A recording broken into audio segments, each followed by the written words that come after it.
สั่งเลยอะไรนะชาเย็นชาเย็นหวานน้อยมาก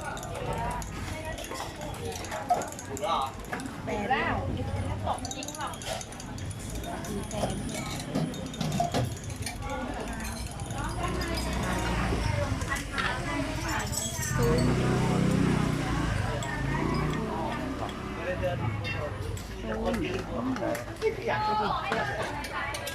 น้องไปตะไคร้ให้หน่อย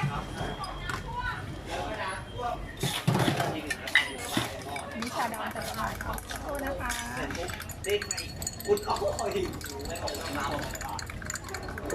ตะโก้ของน้องพยาบาลใช่ไหม ไม่ใช่ของผู้สอน หวานธรรมดาใช่ไหมชาเย็นหวานน้อยมากอร่อยมากนะคะ ครับผม ชาเย็นหวานน้อยอร่อยมากนะคะ ได้เลยครับผม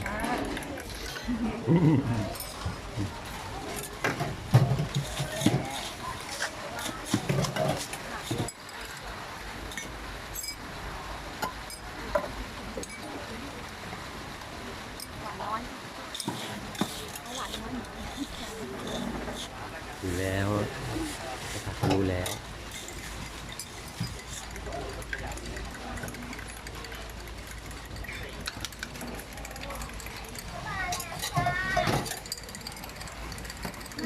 มาเปล่าผลเลยนะคะมาเปล่าผลเลยนะคะเอาผลมาด้วยพี่เอากาแฟน้อยกว่าโกโก้นะคะน้ำกาแฟน้อยกว่าโกโก้เทียมต้องใส่นิดเดียวก็ได้ อะไรฮะ ใส่ไม่ต้องใส่ก็ได้ นมสดไม่ใส่ ไม่ใช่ครีมเทียมนมสด อ๋อทีม ไปแล้วแบบไม่ต้องน้ำแข็งเยอะนะน้ำแข็งเยอะอร่อยอ่ะดูดูไปปีหน้าเลย2 วันแล้วรถนี้เลยใช่เลยลงแค่ไหนจะได้บอกคุณทำแค่ไหนคือใส่น้ำแข็งเยอะหรือไม่ใส่มากเราจะได้ไปบอกได้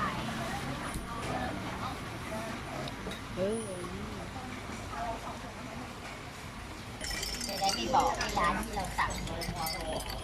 ไม่เปลืองเลย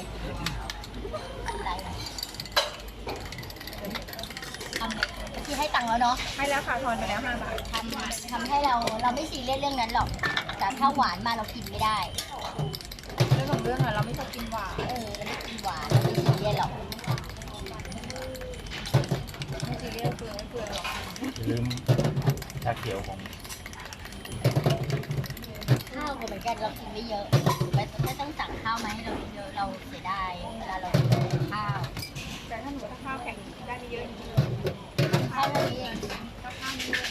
มื้อเย็นนี้ก็ไม่กินละ น้ำเขียวรีฟิลด้วยใช่ไหมคะพี่ จังเลยขอบคุณค่ะ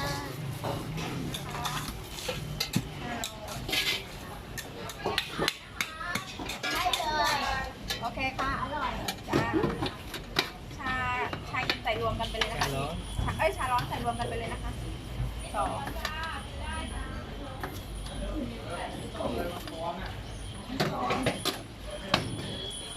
แล้วเหรอ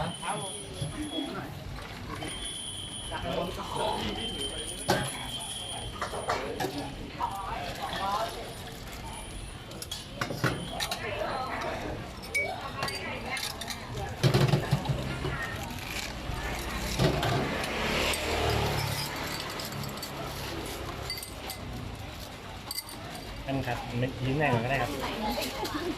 เผื่อมันตกแรง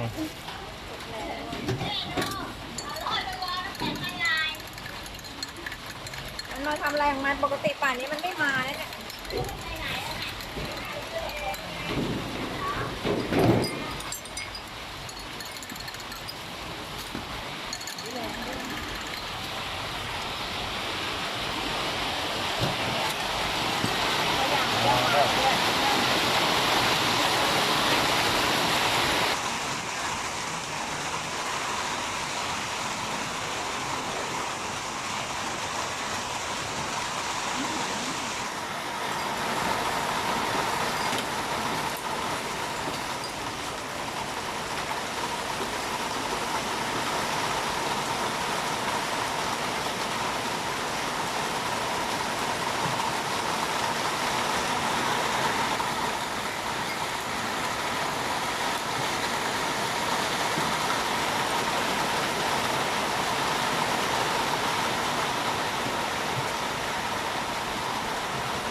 เย็น ไม่ได้จ้า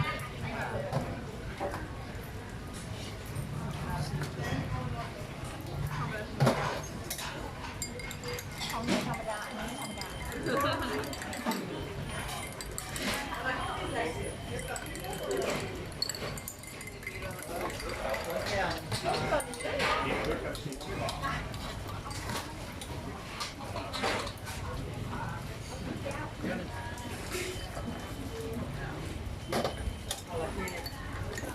ค่ะ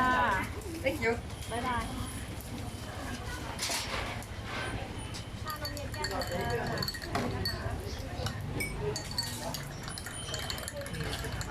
หวานธรรมดานะคะ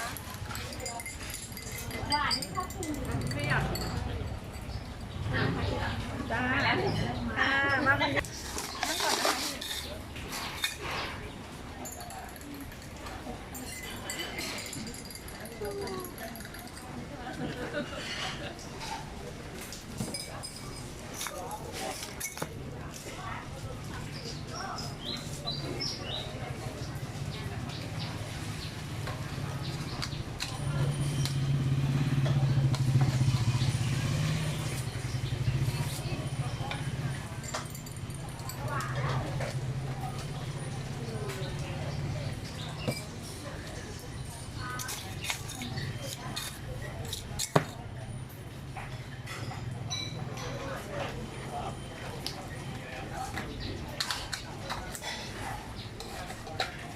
ไว้นมสดนะคะแก้วละ20 บาทค่ะ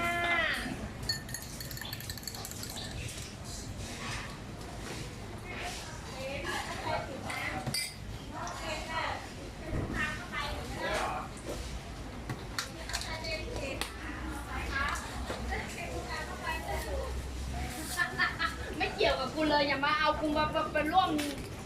สัมพนาวงด้วยใครเย็นจ้าเลยอ่ะนี่จริงหรอกนางพญาห้ามฝนเรียกฝนห้ามฝนเดี๋ยวก็น้องเบนเทนหรอกฝนเทลงมา